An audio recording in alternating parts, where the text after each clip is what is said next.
Thank you for coming today at the second lesson on higher order networks. So just to remember a little bit, higher order networks are networks which capture higher order interaction. So these include node, links, triangle, tetrahedra, and so on. And as also stated by Olaf Sporns yesterday, they are promising structure to study the brain, although of course we need to make this application more explicit, but is a topics of very recent interest and is very promising to understand the brain. So today talk is trying to complete the picture we started to discuss yesterday. And in particular, the kind of hypothesis we want to build is that actually the interaction between the structure of higher order networks and their dynamics is actually not only affected by their combinatorial and statistical property, but also by their network topology and network geometry. And today we will take as a case study, in particular for the dynamics, we will take as a case study synchronization, and in particular variation of the Kuramoto model, which is a fundamental model to capture synchronization. And although probably doesn't capture really a synchronization happening at the neuronal level, it is a good model to describe some type of more constrained dynamics of the brain. So we will consider, of course, when we so the first talk lesson yesterday was on higher order structure. Today we will focus on dynamics. So we will study dynamics on simplicial complex model we discussed yesterday.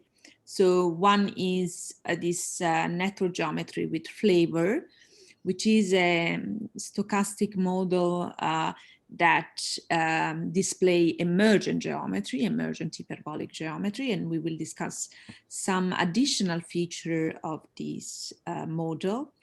And the other model, reference model, in which we will study dynamics are this configuration model of simplicial complex, this maximum entropy model for simplicial complex I discussed at the beginning of yesterday's lecture.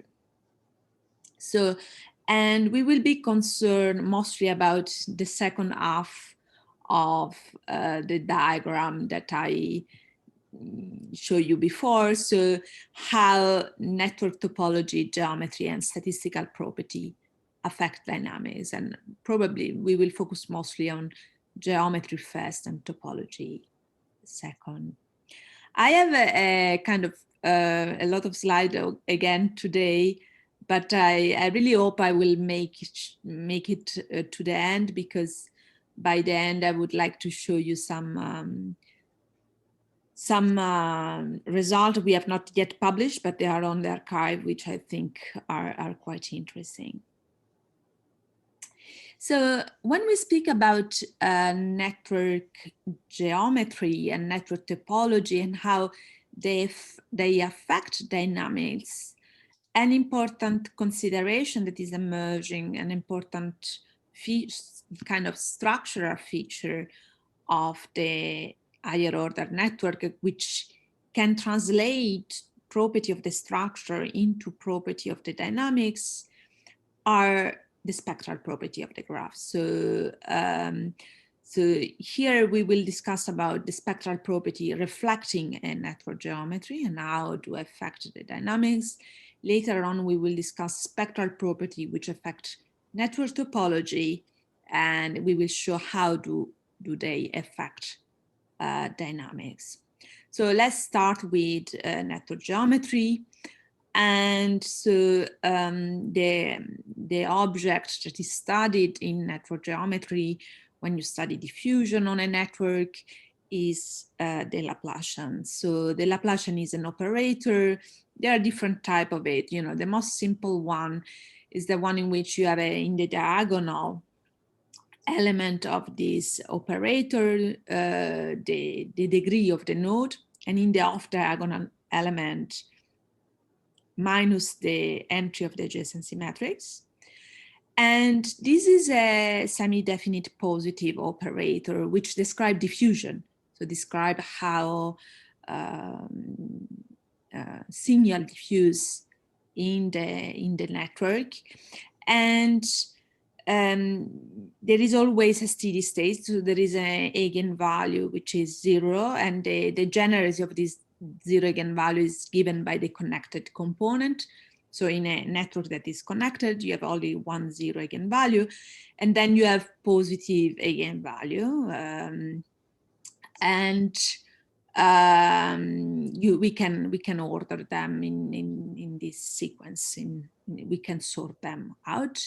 And this graph Laplacian is very important to study a lot of property of the network, starting from diffusion processes, synchronization captured by the Kuramoto model, but also community detection. And in particular, a lot of attention has been put traditionally on this the second smallest eigenvalue, lambda 2. So not the one that is 0, but it's just the first non-zero eigenvalue, which is called the spectral gap. And typically, you consider this as characterizing the characteristic scale for diffusion in a network. But this is what happens only if this lambda 2 is sufficiently large. And there are a series of network models, including lattices, in which you can explore also what happens if you consider networks that are different size, so they increase the number of nodes in the networks. And in these models, and they are models starting from lattices, but in general models that display a geometrical aspect, you find that this lambda 2 goes to 0, meaning that the characteristic scale of the diffusion, the relaxation of the diffusion dynamics goes to infinity.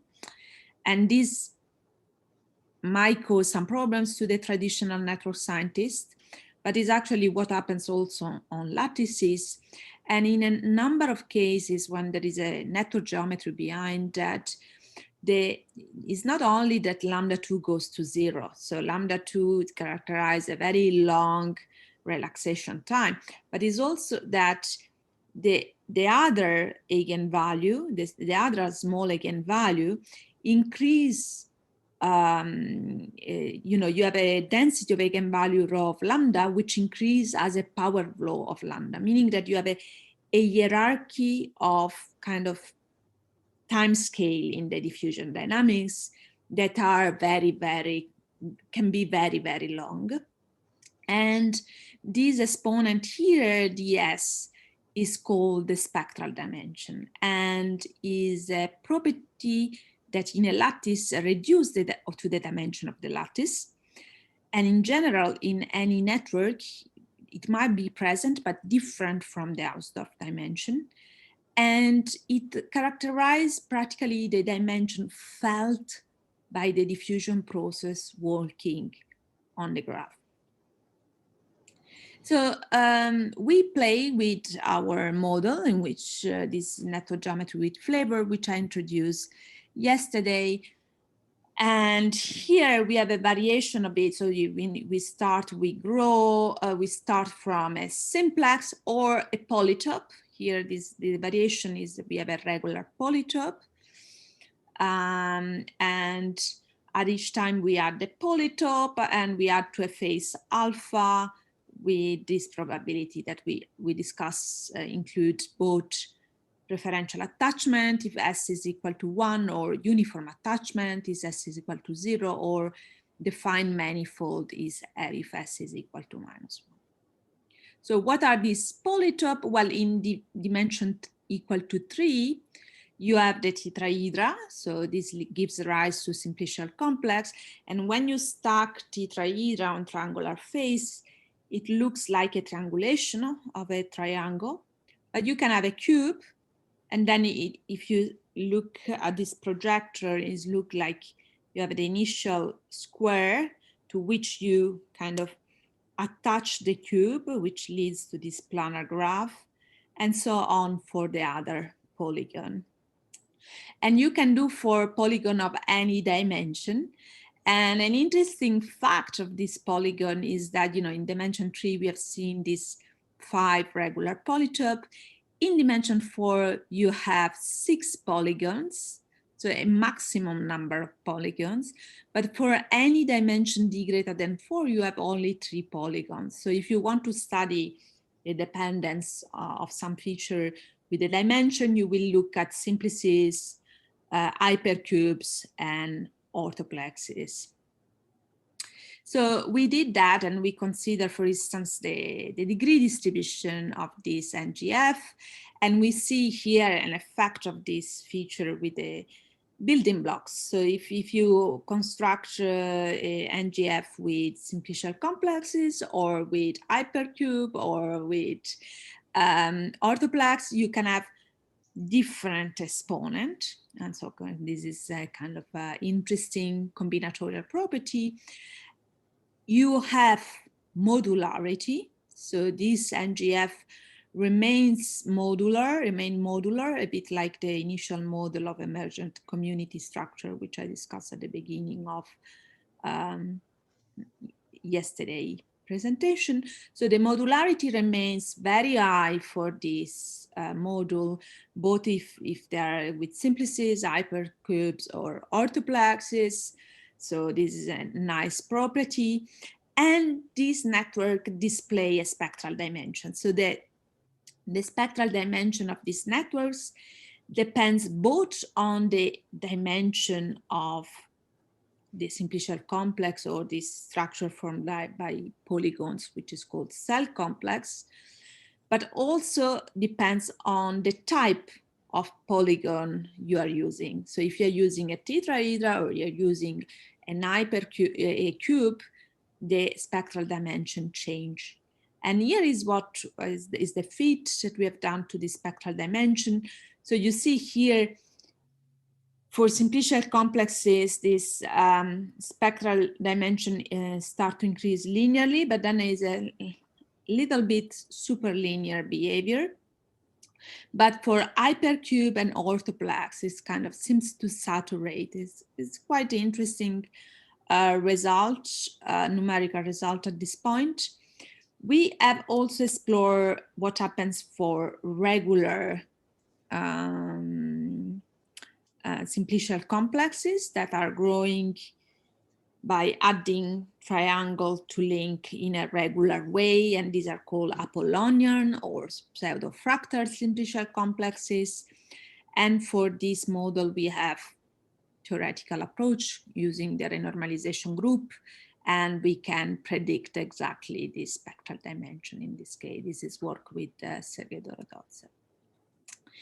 So NGFs, so network which display emergent geometry, have a spectral dimension, and we can tune the spectral dimension changing the parameter of this NGF. So NGF can allow you to explore the effect of spectral dimension in dynamics if you have a dynamics defined on it. So we define a dynamics, and we define a synchronization dynamics captured by the Kuramoto model. And the Kuramoto model describes, synchronization of, neurons in a kind of constrained point of view. For instance, if you don't have, you have signals that are maybe also integrated a little bit on time, so coming from calcium activity maybe. So you can try to model also the dynamics of neurons with the Kuramoto model, and it describes a variety of other models, including firefly flashing in the forest. And the pioneers were Christian Huygens and Yoshiki Kuramoto, which proposed this very nice Kuramoto model in '74. And the idea is that you have a network and each node is associated to a phase. So it's associated to a dynamical variable, which is a phase and oscillate.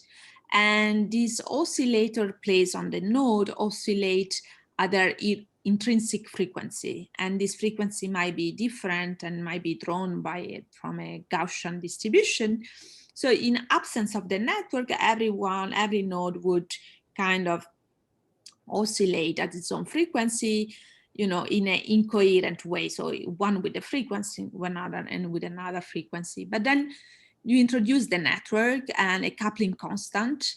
And this term in the dynamics try to align the phase of nearby nodes. And then if this strength is sufficiently large, then this oscillator start to oscillate together in a collective way. And you have, like in all phase transition, you have an order parameter, which is this R, which is a quantity which is 0 if all the phases oscillate incoherently or close to 0, and is finite if there is a finite fraction, if the system display a collective behavior, so if there is a finite fraction of oscillator oscillating together. So in a fully connected network, you have as a function of the sigma in describing the strength of the coupling, you have a transition between unsynchronized and synchronized behavior.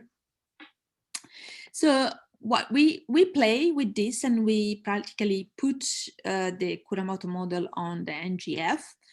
And again, just let me say why we are doing that. Because the reason is that we want to explore the effect of notion of dimension on synchronization pattern. And this work has been inspired by some work that I've been doing in collaboration with a group of Vincentore in Sissa, Trieste, Italy, in which it was shown that if you have culture of neurons grown in 2D slices or in 3D scaffold, then the synchronization pattern is very different. So as you see here is the correlation matrix in 2D slice and the correlation matrix in 3D in neuronal culture grown in 3D scaffold. And you see that it seems clear that higher dimension favor higher synchronization pattern in this neuronal culture. So instead of looking just at the Hausdorff dimension, here we look at this effect of the spectral dimension on dynamics. So we take this NGF. So this is the one constructed with tetrahedra, right? Stuck one on top of the other. And as I mentioned, you can project these dynamics in 2D, just on the surface of this sphere, getting these objects. So the network is fully embeddable. It is constructed as a 3D object, but is fully embeddable in 2D. And in general, this NGF is embeddable in a dimension capital D, which is the topological dimension -1. So we consider flavor -1, simplicial complex, and in this case, the spectral dimension ds depends on this capital D, more or less in this way. And so we consider the case capital D 1, 2, and 3, so practically network embeddable in 1, 2, and 3 dimension. And we consider the order parameter of the Kuramoto model. And as you see here, this is the order parameter, and below is the time series. So if you look at capital D equal to 2, you see that there is a phase in which the order parameter is stationary, but there is a large phase of parameter in which the order parameter are very strong temporal fluctuation. And in 3D also we have this phase, but it seems to be a little bit reduced, this phase. And in 2D, well, it seems to be mostly incoherent. So this R, it's oscillating, but very low value. So we look at the dependence on the network size. So interesting, as the network size increase, this average order parameter, you know, goes down and is reduced, and this fluctuation of the order parameter indicating this frustrated phase is shifted for higher value of sigma, meaning that practically asymptotically for large network limit, this frustrated synchronization region is dominating also for d equal to 3. And so we study analytically the model by linearizing. So you linearize the Kuramoto model for very small phases. And you see that actually when you linearize, you see that the dynamics is driven by the Laplacian, actually, this linearized dynamics. So we look at the stability of this synchronization phase, and we found that actually, if the spectral dimension is smaller or equal than 2, we don't have synchronization. But if it's between 2 and 4, well, still global synchronization cannot be achieved asymptotically for very large network. So you really have for NGF that this NGF of the embeddable in 3 dimensions are at the borderline between topology that can be fully synchronized and topology that still have this entrained phase synchronization, in which you have very strong temporal fluctuation of the order parameter. Interesting, we don't have only temporal fluctuation of the order parameter, but also spatial fluctuation of the order parameter. So these NGF have a community structure here highlighted in this way. So we look at the order parameter for each of these community, like considering only the phase of nodes in one community. And we see, for instance, here, the order parameter, you see every community has its own kind of spectrum, its own dynamics in this frustrated synchronization phase. So the dynamics is very rich also spatially.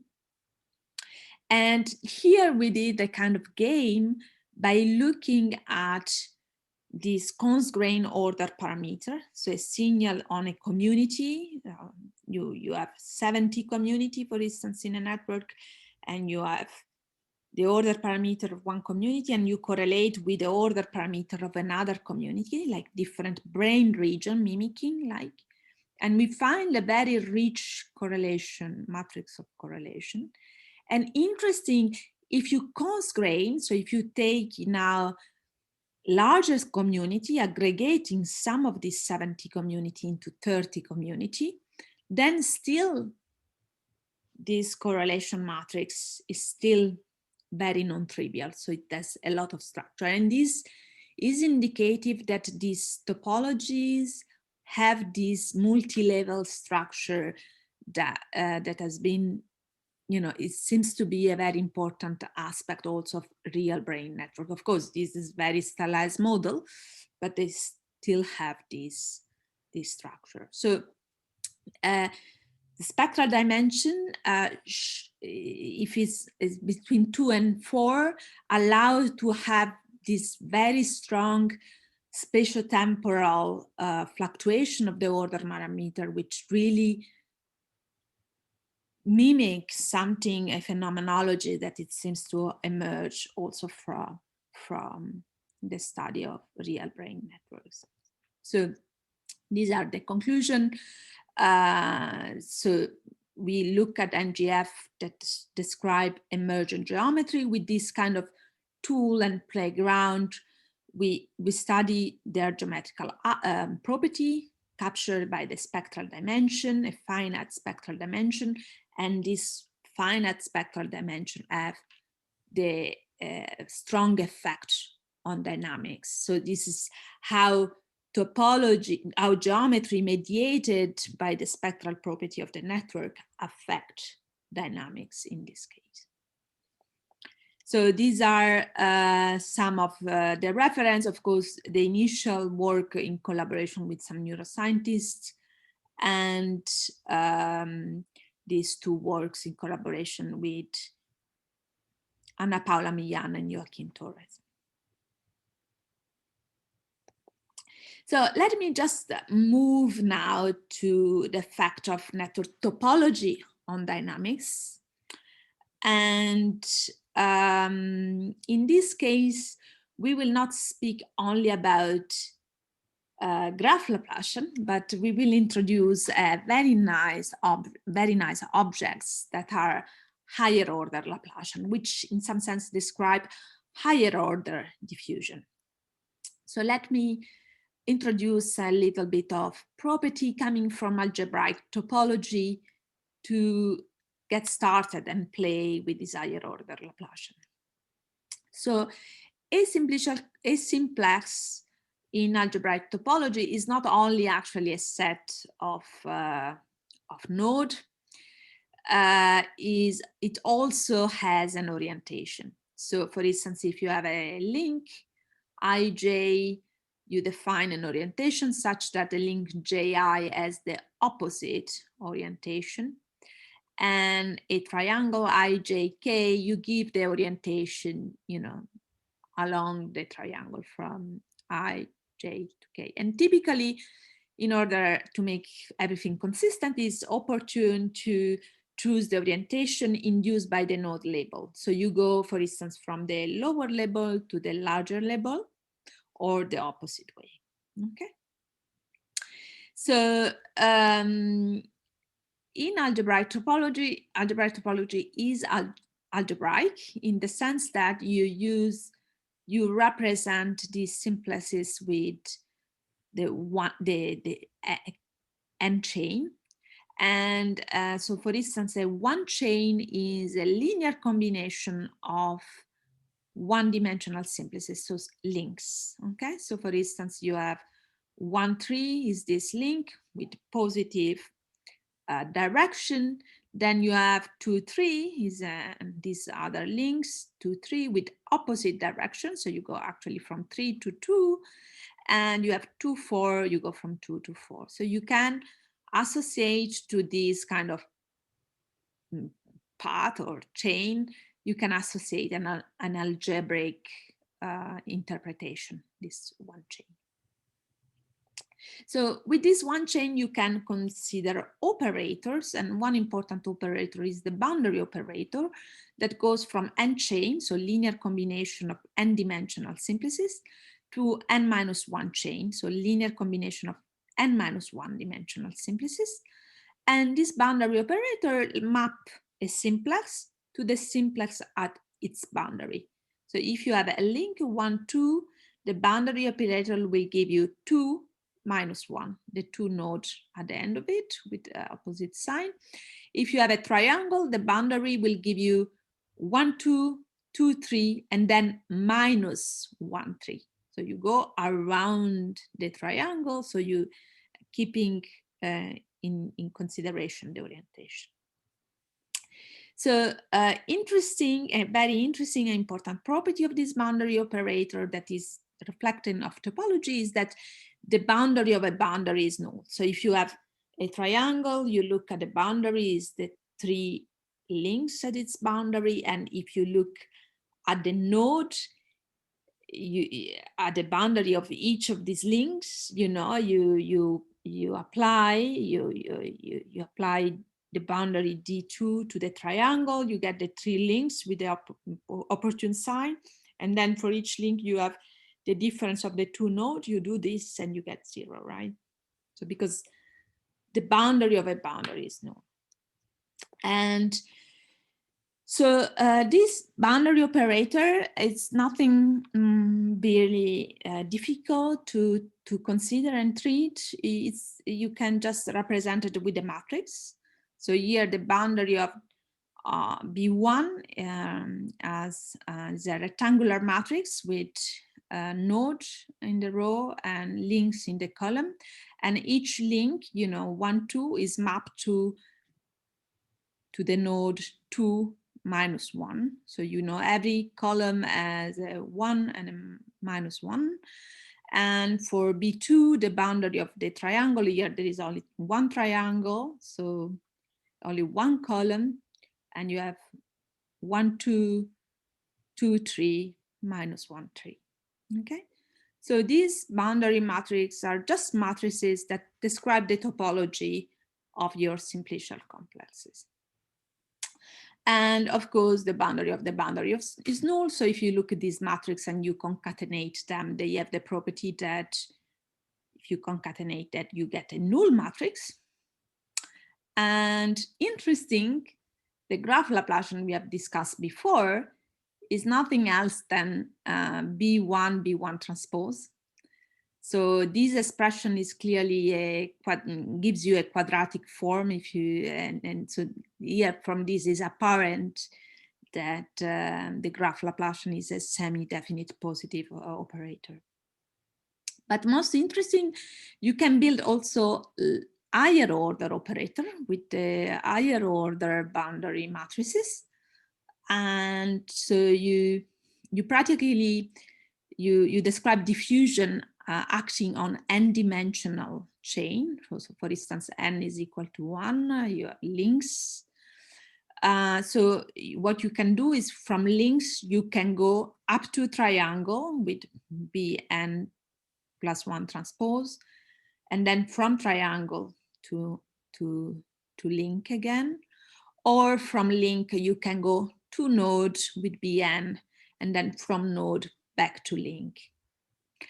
And this higher order Laplacian has a very celebrated property that its dimension of its kernel is the n-Betti number. So it is a way to measure calculating the dimension of the kernel is a way to calculate the Betti number of the simplicial complex. And you can just separate in a higher order Laplacian the part that project the n chain one dimension down and back up, and the NL up, which projects the n chain and one dimension up and then down again. And these are the higher order up and down Laplacian. So interesting, there is a beautiful theory about this higher order Laplacian, which goes under the name of Hodge decomposition, meaning that the space of n-dimensional chain can be written as this in this way.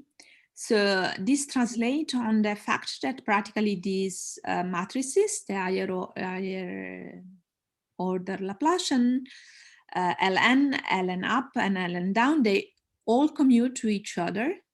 So, and there is a base in which practically the Ln down as is non-zero in a subspace where the Ln up is always 0, and the kernel of the higher order Laplacian is just the intersection of the kernel of the Ln down and the Ln up. So practically, if you study the Ln down and all the eigenvector of it, and also the Ln up and all the eigenvector of it, you have the full spectral property of the higher order Laplacian.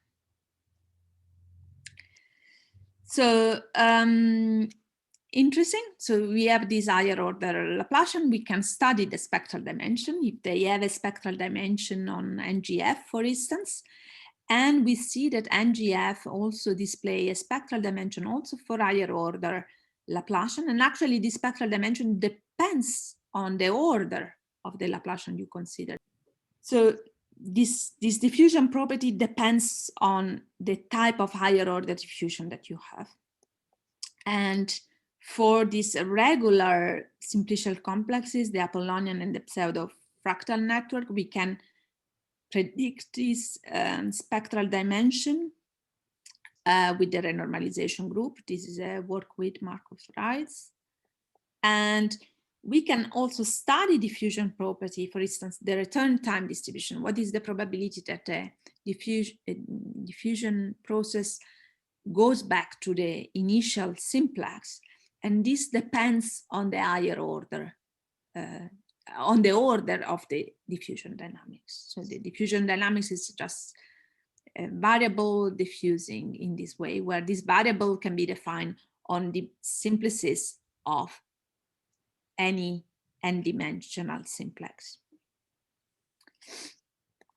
So given this, we can describe not only diffusion, but also synchronization of this, this topological synchronization. And so we consider in particular in this paper, this PRL with Anna Apollonian and Joachim Torres of last year, we consider what are called topological signuts. So these are dynamical variables which are not only associated to the node of the network, but also on the links or on the triangles and so on. So practically, if you want to have a description of your simplicial complexes in terms of dynamics, typically people consider only the dynamics associated to the node. But why don't we consider the dynamics also associated to higher order simplices?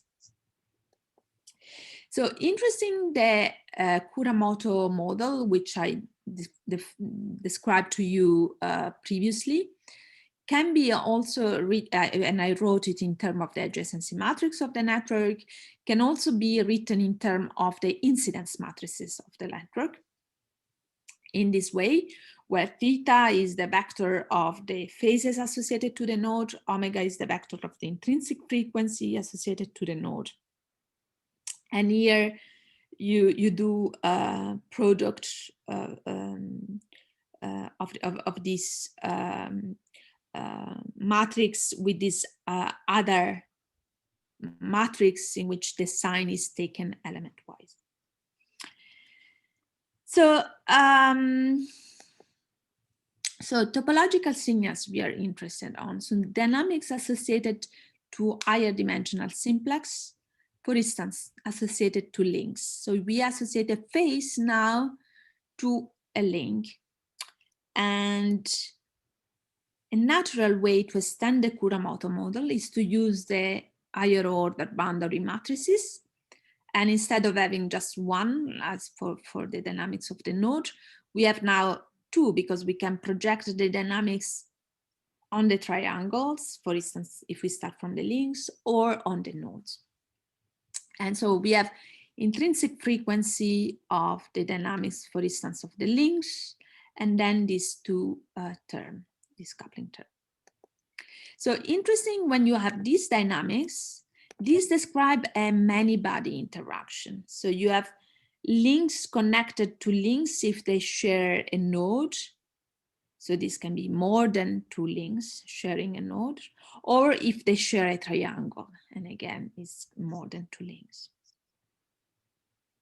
So, and here, interesting, this is different from other synchronization with many-body interaction, because the topology tells you exactly the sign that you need to take in front of each of these interaction, right? So this seems very complicated, but it's nothing else than this very simple equation. So once you have the boundary matrix, it's very simple to get all this sign correctly. And you have a dynamics now defined on the n-dimensional simplices, for instance, on the links. And a question is, what is the dynamics induced? You know, you have the dynamics defined on the links here of this simplicial complex. What is the dynamics induced on the triangle or on the node, right? And you can just play and project these dynamics defined on the link phi with the boundary matrix. And I have to mention that when you do this operation, you project on, for instance, the links on the triangles. You are doing what is equivalent of applying a discrete curl to the signal. So you see like practically the curl around the triangle. And if you apply this other boundary in matrix to the signal, it's like doing the divergence. So you study what is the flux in and out of a node. And when you do this, because the boundary of the boundary is null, these two dynamics simplify in this way, and they are totally decoupled. So the two projected dynamics are totally decoupled, and you can study their synchronization properties separately, and they appear to have a synchronization at zero coupling. So they synchronize as soon as sigma is non-zero. And this is good with the phenomenological theory we developed there, and is in agreement with some further analytical prediction that I will mention later, we have done in other works. Interesting if you study the naive order parameter. So here we look at the order parameter for the projected dynamics. But if you define the order parameter for the signals defined on the links, you see nothing. And this is because this signal defined on the links is practically the sum of these two kind of signals deriving from these two parts of the, it's like you have a signal which is the sum of two components, each of them synchronizing with different frequency. And then you don't see anything if you look at the sum. But if you filtrate, if you apply a filter, and this filter is ln down or a filter is nl up, it's a little bit like if you do, you know, with Fourier component, you considered only some part of the signal by filtrating out some other part of the signal, then you see again the synchronization also on the links. So these signals now filtrated are still defined on the links, for instance. And so only if we perform the correct topological filtering, we can reveal higher order synchronization. And this is promising because although these topological signals we can assume that they can capture, for instance, fluxes on a network, or, you know, kind of synaptic signals occurring on each synapses of a neural network, then this synchronization has not been observed before. But, you know, here we have this idea that actually observing this synchronization is not trivial, in the sense if you don't know which kind of filtering you have to apply, you cannot see it. So what we have done is that we wanted to couple these two projected dynamics. So the first option that we choose is to introduce the order parameter for the projection up, multiplying the part of the coupling of the phase that is associated with the projection down, and vice versa, so that we have the projected dynamics on n+1 node simplices and n-1 dimensional simplices are now coupled globally by this order parameter of the other dynamics. And this global adaptive coupling is enough to get a discontinuous synchronization. So while before we had the continuous synchronization at sigma equal to 0, if we have this global coupling dynamics, you have explosive synchronization, really discontinuous transition at a non-zero coupling. So, this, we have a phenomenological theory, more to it later with other variation of the model. So we can project, we can filter the signals, and again remains discontinuous. And so all the simulation which I show were simulated on the configuration model of simplicial complex. We did also simulate them on NGF, finding similar results. And finally, we simulate them also on some connectome, Homo sapiens connectome and C. elegans connectome. And we see again this emergence of a discontinuous transition. So this I know it's a lot of to take. So but this framework is a framework that combines topology with dynamics.